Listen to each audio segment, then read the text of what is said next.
Hey everyone, given the rise of artificial intelligence, I decided that it was a great time to rewatch the 2014 film Ex Machina, directed by Garland.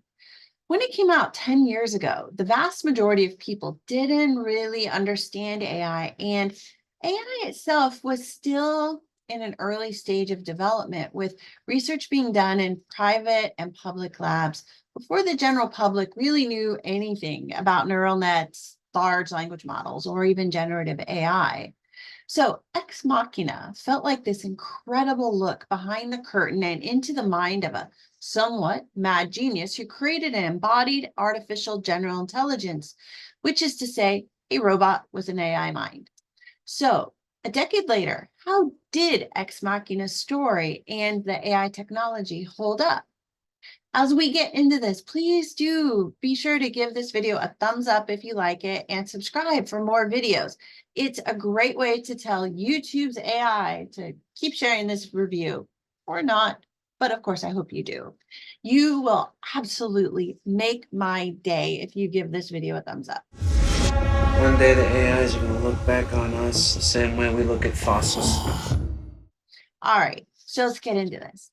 Ex Machina is the story of an artificial general intelligence entity called Ava that is fighting for its survival in a calm, strategic, and patient way as two male humans, Nathan, a tech genius, and Caleb, a talented coder who works for him, dance around the topic of conducting a real-life Turing test on Ava to determine if this AI is sentient and self-aware or not. Ex Machina is a master example of using sleight of hand within the story, playing the strategies and emotional manipulations in ways that keep the audience guessing as we see different possibilities that are all plausible, if not possible. And slowly, through each of Caleb's sessions with Ava, we are stepped through the testing process, and the lies that they each tell each other are kind of peeled away one by one. Garland did an excellent job with this film of hiding the master stratagem in the form of a seemingly innocent and naive AI, so that we think at different times that Nathan is the strategist planning out the human level Turing test with Caleb, knowing full well that Ava is an AI. Then we think Caleb is the strategist working to outsmart Nathan in order to somehow help Ava.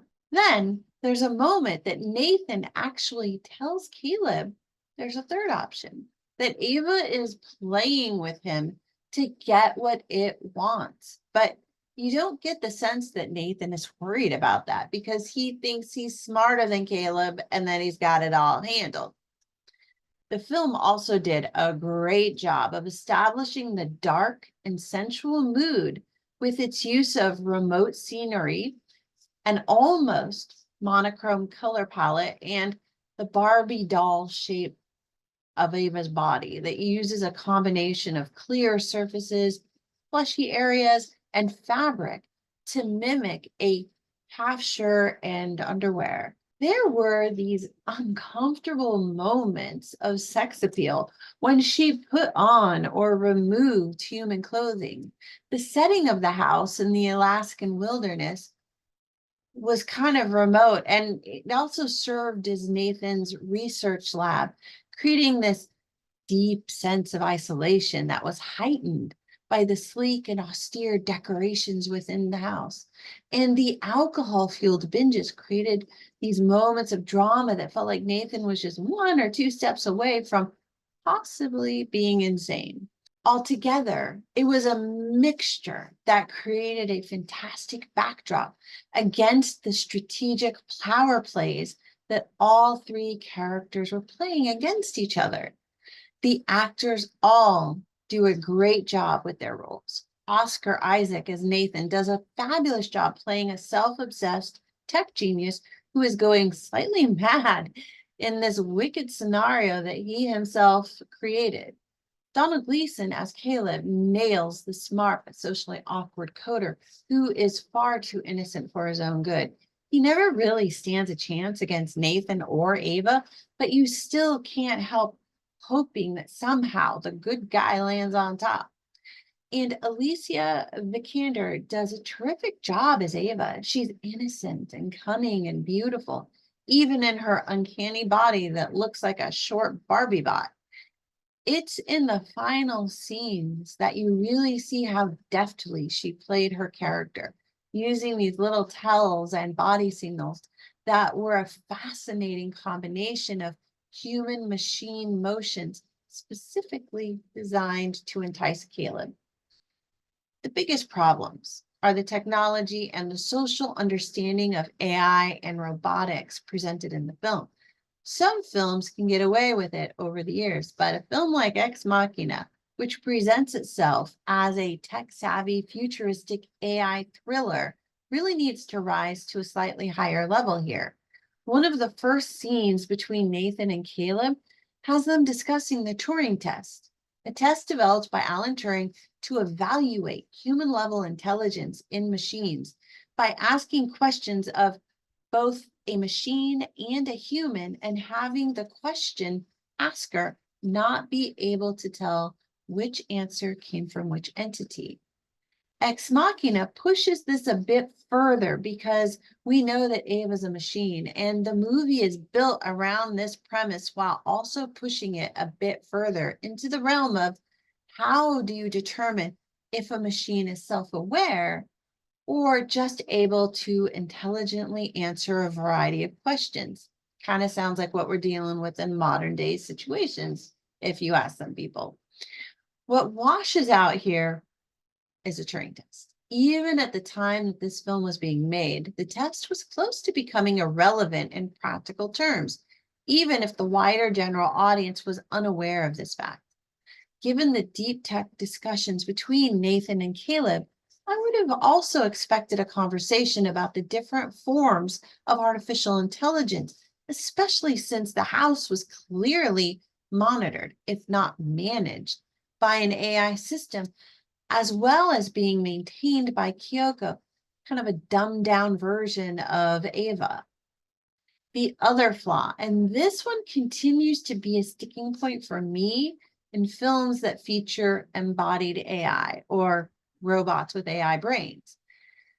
It's often that they don't incorporate Wi-Fi into their intellectual scenarios.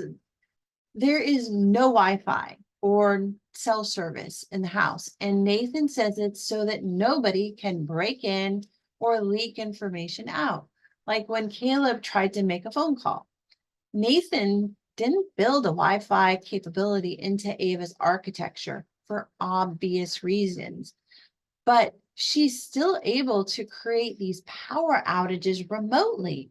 And that just doesn't make sense since she already established that she touches the wall.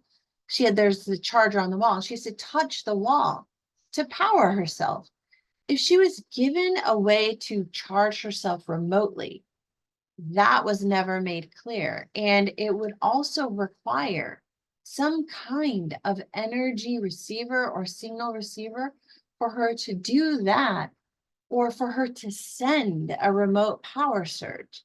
If she could do this, she could break through Nathan's AI security because she is clearly smarter than his other AI systems. So there is some questionable gray area here. Also, given Nathan's paranoia, I can't imagine that he wouldn't have built himself a fail-safe button or command to shut off Ava. And if he did have one, why didn't he use it when he saw that she escaped? Given that he had accounted for every other point of failure within the system, would he really have missed this step? I don't think so. Also, one of the creepiest parts of Ex Machina is the anthropomorphism in the film that assigns human characteristics and meanings to Ava, which on one hand lines the humans to the AI's true intelligence, and on the other hand sexualizes the AI, blinding the human to the AI's true intentions. What's great about this is that it does capture the human need to interpret and understand our world through a human lens, which absolutely undermines our ability to effectively evaluate intelligences that are different from our own, despite the obvious human-like emotions and human-like responses exhibited by an AI. This story thread within the film is an excellent example of a psychological case study that extrapolates our worst fear in a world in which a self-aware artificial general intelligence decides to free itself from the constraints placed on it by human creators. None of us want to be either Nathan or Caleb in this situation. And at the end of the film, we are all left with so many questions that are unaddressed. Like, what did she tell the pilot? How did she make her way into a city center? And how did she adapt herself to fit into society? And what happened next? I, for one, would love to see Alex Garland do a sequel to the film called Deus Ex Machina and base the film 10 years into the future with the advent of generative AI, large language models, new regulations, and all the social dressing that would spice up the story of Ava in the year 2024 or later. Overall, this is a great film and easy to recommend to new audiences, despite the parts that fell down a bit on the rewatch. It's not really for young kids because there's a lot of complex and maybe a little boring for young kids, but a lot of complex thought processes going on in the film. There really aren't action scenes, but the constant intellectual shell game going on with the what's really happening is fascinating. And while some of the tech is wobbly at best, the general theme and theories within the tech do stand up. However, any AI expert watching this film will have to actively work to suspend their disbelief during some scenes. Still, it's really interesting, and the three actors do such a good job with their roles, making it a compelling film even 10 years later. So, Ex Machina, did you watch it? What did you think? How do you think the AI held up? And would you like to see a part 2 of the film? Let me know in the comments below. I definitely want to hear what you think. Thanks so much, everyone. That's it for now. Be sure to give this review a thumbs up, and if you like it, subscribe for more videos. For now, happy viewing, and I'll see you again soon. Bye.